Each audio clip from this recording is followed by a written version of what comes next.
Good morning students. आज का next topic हमारा रहेगा बेलमेंट।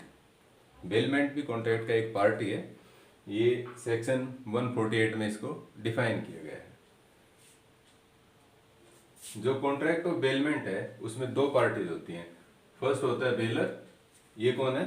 Owner of goods. और ये बेली, जिसको कोई प्रोडक्ट, कोई भी इंस्ट्रूमेंट हो सकता है, वो कोई भी सामान हो सकता है, किसी एक पर्टिकुलर पर्पज के लिए दिया गया है, उसको बोलते हैं बेली। तो सेक्शन 48 कहता है कि बेलर ने अपना कुछ सामान बेली को दिया, किसके लिए? For some purposes. ठीक है, पर्पज हो सकता है, रिपेयर भी हो सकता है, और भी कुछ हो सकता है। ठीक है, दूसरा फिर इसमें है, जब पर्पज पूरा हो जाएगा तो उसके बाद बेलर की ड्यूटी बनती है रिटर्न गुड्स। तो बेलर की रिस्पॉन्सिबिलिटी बनेगी वो गुड्स को बेलर को वापस दे। बेली को दिया था, कुछ काम रिपेयर करने के लिए दिया था, तब इसकी रिस्पॉन्सिबिलिटी बनती है रिपेयर होने के बाद अपने जो चार्जेस हैं वो ले और बेलर को प्रोडक्ट वापस कर दे।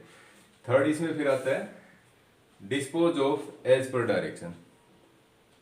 ठीक, dispose of as per direction का मतलब ये हुआ कि बेलर ने अपना कुछ सामान, मान लो ये वॉच है, ठीक है, ए बेलर है, बी बेली है। ए के पास एक वॉच है, ये इसका ओनर है, इसके लिए क्या क्या हो सकता है? ठीक है, पहला हम पढ़ेंगे for some purpose. For some purpose कौन सा हो सकता है? वॉच के साथ रिपेयर। ठीक है, वॉच को रिपेयर करने के लिए दिया, जिस दिन रिपेयर हो जाएगी बेली अपने चार्जेस लेंगे और ये वॉच को इनको क्या देंगे? वापस करेंगे। ठीक है, उसके बाद आता है रिटर्न गुड्स। ठीक है, वॉच रिपेयर हुई, वॉच को वापस देना किसको है? बेलर को। थर्ड इसमें हो सकता है dispose of as per direction. अब बेलर है ए, उसने बेली को ये डायरेक्शन दी हो, ये मेरी वॉच है, इसको रिपेयर करो, रिपेयर करने के बाद इसकी सेल कर दो। ठीक है, ये सेल रिपेयर से पहले भी हो सकती है, रिपेयर के बाद भी हो सकती है, इसके बाद भी हो सकती है। अब इन्होंने कहा हो ये वॉच है, सपोज करो वॉच को रिपेयर इन्होंने कर की कॉस्ट है 200 रुपीज, रिपेयर की कॉस्ट है 50 रुपीज। तो बेली के कितने चार्जेस बने? 50 रुपीज। 50 रुपीज लेके इनको ये अपनी वॉच वापस दे सकते हैं। अगर बेलर ने ये बोला हो रिपेयर करके इसकी सेल करें आप, ठीक है, उन सब केस में क्या होगा? 50 रुपीज तो रिपेयर चार्ज हो गया, 200 की है तो ये रेट कितना बन गया? 250। और 250 के बाद सेल की सी को वो 300 भी हो सकता है, ज्यादा भी हो सकता है, 250 भी हो सकता है। ये डायरेक्शन थी ना, इसको रिपेयर करो उसके बाद बेच दो। तो अब ये जो 300 रुपीज आएंगे, इसमें से ये 50 अपना बेली ले लेगा और बाकी के जो पैसे हैं वो किनको दे देंगे? बेलर को।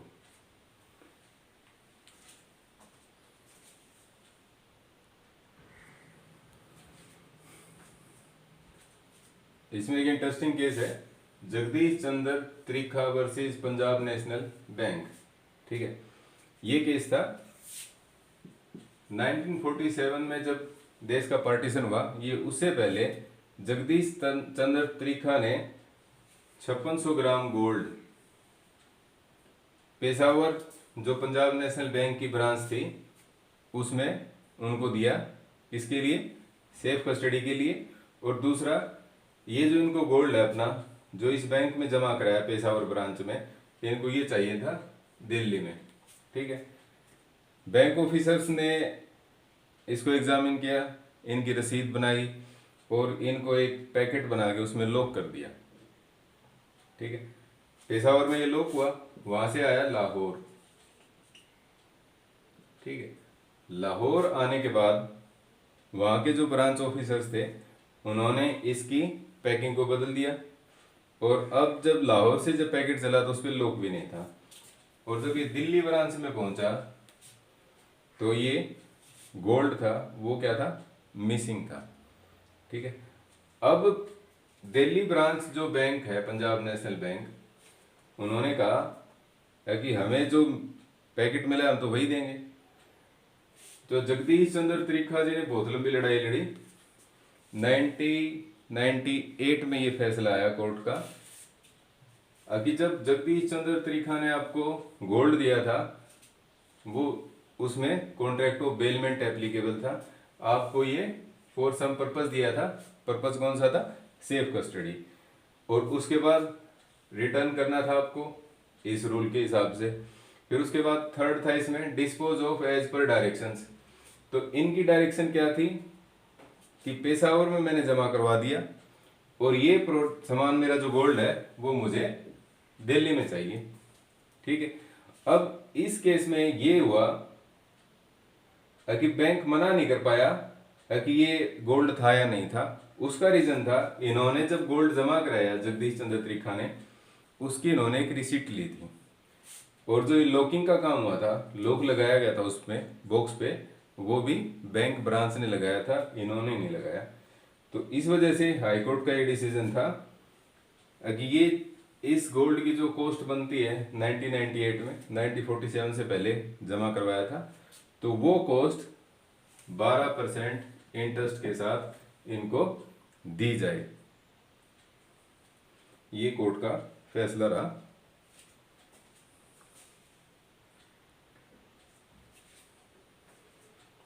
नेक्स्ट केस इसमें कालिया पोरुमल पिल्लई वर्सेस विसा लक्ष्मी। ये 1938 मद्रास हाईकोर्ट का केस है। इस केस में क्या हुआ था, ये जो लेडी थी विसा लक्ष्मी, इसके पास अपनी कुछ गोल्ड ज्वेलरी थी। कालिया पोरुमल पिल्लई से इसने कांटेक्ट किया और इसको अपनी ज्वेलरी को नई ज्वेलरी में कन्वर्ट करवाना था, यानी कि जो पुरानी ज्वेलरी है इस गोल्ड स्मिथ को दी कि इसको गलाओ और इसकी नई डिजाइन की ज्वेलरी बनाओ। ये लेडी हर रोज जाती इनकी शॉप पे, और जो सेफ था, बड़ी तिजोरी थी, ये वो इसकी खुद की थी विशा लक्ष्मी की। इसने अपना एक सेफ वहां पे रखी हुई थी, उसमें से ज्वेलरी निकालती, गोल्ड स्मिथ को पकड़ाती, गोल्ड स्मिथ उसको फिर कन्वर्ट करते अपने वर्कर्स की मदद से और नई ज्वेलरी बनाते। वो ज्वेलरी ये रिसीव करके अपने बॉक्स में हर रोज शाम को रख के जाती। फिर एक दिन क्या हुआ, रात में गोल्ड स्मिथ की जो दुकान थी, ज्वेलर्स की जो शॉप थी, उसमें हो गई चोरी। चोरी होने के बाद विशा लक्ष्मी ने कालिया पोरुमल पिल्लई पे केस किया कि मेरी ज्वेलरी इसकी शॉप से चोरी हुई है। कालिया पोरुमल पिल्लई कह रहा है कि वो जो ज्वेलरी है वो विशा लक्ष्मी की कस्टडी में थी, मेरी कस्टडी में नहीं थी। कोर्ट में जब बात चली तो कोर्ट ने फिर फैसला किया कंट्रोल ओवर गुड्स, जो गुड्स हैं उन पे कंट्रोल किसका है। ये एक सेफ लॉक था, लॉक में गुड्स हैं, इसको लॉक किया और की किसके पास है, विशा लक्ष्मी के पास इसकी की है। तो यानी क्या हुआ, कंट्रोल ओवर गुड्स किसके पास रहेगा, विशा लक्ष्मी के पास। इसलिए कालिया पोरुमल पिल्लई की कोई रिस्पॉन्सिबिलिटी नहीं है, क्योंकि ये डायरेक्ट इन्हीं की कस्टडी में था, ये विशा लक्ष्मी की, और कालिया पोरुमल की कस्टडी में वो प्रोडक्ट था ही नहीं। इसलिए जो ज्वेलरी चोरी हुई वो विशा लक्ष्मी के वहां से हुई और कालिया पिल्लई उसके लिए रिस्पॉन्सिबल नहीं है।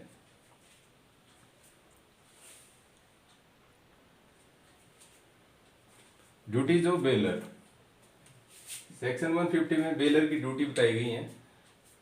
बेलर की रिस्पॉन्सिबिलिटी ये है कि जब वो बेली को अपना गुड्स देगा, अगर उसको नॉलेज है गुड्स में क्या फॉल्ट है, तो उसकी रिस्पॉन्सिबिलिटी बनती है वो बेलर को वो बताएगा। दूसरा उसमें आता है एक्स्ट्रा ऑर्डिनरी रिस्क। ठीक है, अगर कोई किसी तरह का रिस्क है, उन सब केसेस में बेलर की रिस्पॉन्सिबिलिटी बनती है कि वो बेली को इन्फॉर्म करे कि ये रिस्क हो सकता है। ये केस है एक अपना Hyman versus Nye and Sons 1881, Queen Bench का है ये। इस केस में क्या हुआ था ये जो प्लेंटिफ है इन्होंने हायर पे एक कैरेज लिया था, घोड़ा गाड़ी ली थी, तांगा लिया था इनसे, इनसे एक तांगा इन्होंने लिया था, लेकिन उसमें कुछ डिफेक्ट था। डिफेक्ट की वजह से इनको कहीं पे एक्सीडेंट हुआ और चोट लग गई। तो उसकी इसके बाद जब मैटर कोर्ट के पास आया तो कोर्ट का डिसीजन ये था कि ये जो ओनर है नी एंड सन्स, उनकी रिस्पॉन्सिबिलिटी बनती थी कि गुड्स में कोई फॉल्ट है वो इन बेली को इन्फॉर्म करेंगे, कोई एक्स्ट्राऑर्डिनरी रिस्क है वो भी इनकी ड्यूटी बनती थी कि इन्फॉर्म करना। तो इसलिए जो प्लेंटिफ को इंजरी हुई है उस डैमेज को पे करने के लिए नी एंड सन्स रिस्पॉन्सिबल हैं।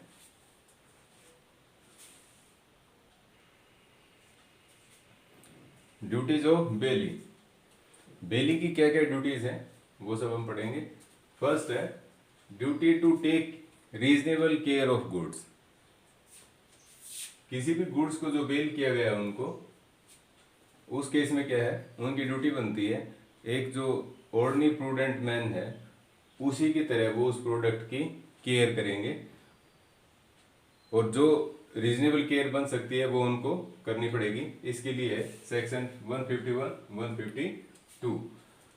सेकंड ड्यूटी बनती है duty not to make unauthorised use.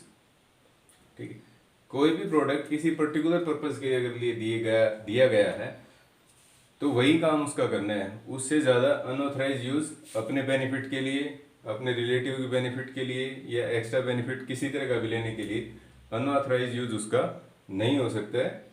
अगर उस केस में कुछ लॉस होगा तो वो कौन रिस्पॉन्सिबल होगा? बेली होगा, बेलर नहीं होगा। थर्ड आती है duty not to mix bailor goods with own goods. Bailor ने कोई प्रोडक्ट दिया है अपना किसी पर्टिकुलर पर्पज के लिए, तो यहाँ पे बेली की रिस्पॉन्सिबिलिटी बनती है उस प्रोडक्ट को अपने गुड के साथ वो मिक्स नहीं करेंगे। अगर मिक्स करने की जरूरत पड़ी तो उन सब केस में बेलर से पहले कंसेंट लेनी पड़ेगी उसके लिए। फिर उसके बाद आता है fourth duty to return goods. कोई भी गुड्स है जो एक पर्टिकुलर पर्पज के लिए दिया गया, वो पर्पज पूरा होने के बाद बेली की ड्यूटी बनती है कि उस प्रोडक्ट को वो अपने जो चार्जेस हैं वो लेके बेलर को वापस करेंगे, वो प्रोडक्ट उनको रिटर्न करेंगे। Duty to deliver increase profit. ठीक है, सेक्शन 163 में है। बेलर ने कोई प्रोडक्ट बेली को दिया था, वो देने के बाद प्रोडक्ट की मार्केट वैल्यू बढ़ गई है, उसकी कॉस्ट बढ़ गई, उस पर कुछ प्रॉफिट हुआ है, तो ये जो प्रॉफिट है वो बेली का नहीं है, ये बेलर का ही है, वो उसको उनको वापस करना पड़ेगा उसी के साथ में।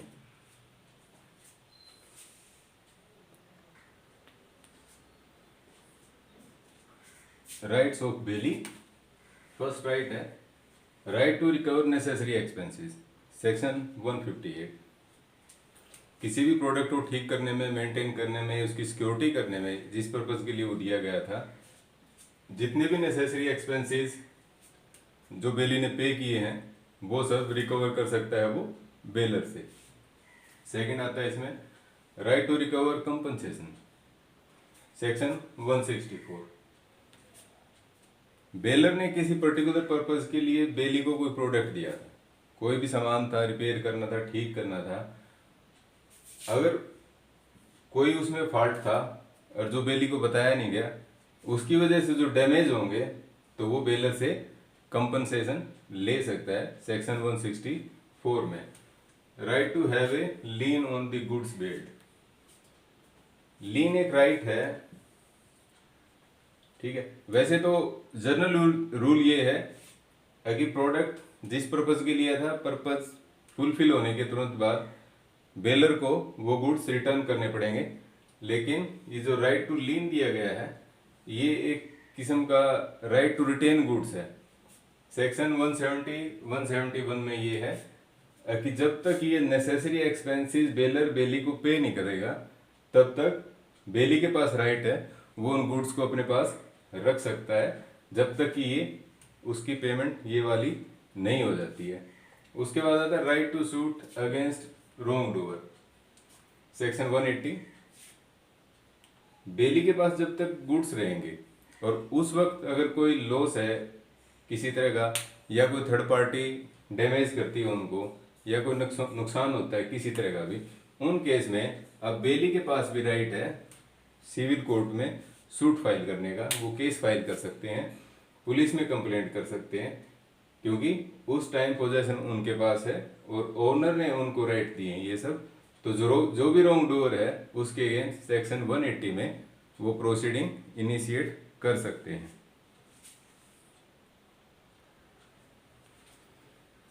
नेक्स्ट पार्ट इसमें आता है position of finder of goods. ठीक है, कोई भी प्रोडक्ट कहीं पे भी लावारिस हालत में था, किसी को मिला, तो सेक्शन 71 कहता है finder of goods is also a bailee. उसकी भी वही रिस्पॉन्सिबिलिटी है जो सेक्शन 151 में बेली की हैं। जो ड्यूटीज उसकी बनती हैं वो सारी की सारी फाइंडर ऑफ गुड्स की भी हैं। यानी कि रास्ते में हम जा रहे हैं, कुछ सामान हमें मिला, हमने उठाया, तो हमारी रिस्पॉन्सिबिलिटी सेक्शन 151 में जो ड्यूटीज हैं वही है। जिसका ओनर है उसको ढूंढ के वो प्रोडक्ट दें उसको। इसके साथ फिर हमारे कुछ राइट्स भी हैं। जो फाइंडर ऑफ गुड्स है उसकी क्या क्या राइट होंगे वो दिए गए हैं 168 में, सेक्शन 168 में। फर्स्ट है राइट टू क्लेम रिवार्ड। इसमें दो पोजीशन हो सकती हैं, या तो लॉस्ट गुड के लिए रिवार्ड का अनाउंसमेंट पहले से ही हो, वो भी ले सकते हैं। दूसरा इसमें ये हो सकता है कि रिवार्ड का अनाउंसमेंट तो है नहीं, लेकिन फिर भी जो फाइंडर है वो कह सकता है कि मेरे ये जो चार्जेस हैं, जो ओरिजिनल ओनर को ढूंढने में उसका जो एक्सपेंडिचर हुआ है वो सब उसको दिए जाएं, तब वो प्रोडक्ट वापस करेगा। उसके बाद है राइट ऑफ लीन। ठीक है, फाइंडर ऑफ गुड्स है वो प्रोडक्ट को तब तक रिटेन कर सकता है जब तक कि ओनर उसको, जो ये प्रोडक्ट था उसकी मेंटेनेंस में, ओनर को ढूंढने में, या अदर जो रीजनेबल एक्सपेंसेस हैं वो उनको पे नहीं करेगा, तब तक वो उस प्रोडक्ट को अपने पास रोक सकता है, देने से मना कर सकता है। लेकिन ये जितने भी क्लेम्स हैं वो सब रीजनेबल होने चाहिए। थर्ड है right to sell the goods. उस गुड्स को बेचने का भी राइट है। कुछ गुड्स होते हैं जो पेरिसेबल नेचर के हैं, यानी कि उनमें जल्दी ही डिके हो जाएगा, यानी कि वो खराब हो सकते हैं। फ्रूट्स हैं, मिल्क प्रोडक्ट हैं, वो सब पेरिसेबल नेचर के हैं, वो बहुत जल्दी खराब होंगे। तो उन सब केसेस में अगर बेचने की नौबत आए तो ये बेच सकता है, और अपने जो एक्सपेंसेस हैं उनको निकाल के बाकी जो पैसा है वो ओनर को वह बाद में दे सकते हैं। या फिर उनकी नेचर ऐसी की है कि जो उसकी कॉस्ट थी, एक्चुअल कॉस्ट है, उसमें 2/3 से ज़्यादा का डिके हो चुका है, यानी कि प्रोडक्ट की जो वैल्यू है वो डाउन होती जा रही है। किस वजह से? कि जो उसकी जो क्वालिटी है वो डाउन होती जा रही है। उन सब केसेस में ये गुड की सेल कर सकते हैं। लेकिन जो इनकी राइट ड्यूटीज है वो 71 में है, वही ड्यूटीज है बेलर इसकी, फाइंडर ऑफ गुड्स की, जो बेली की है।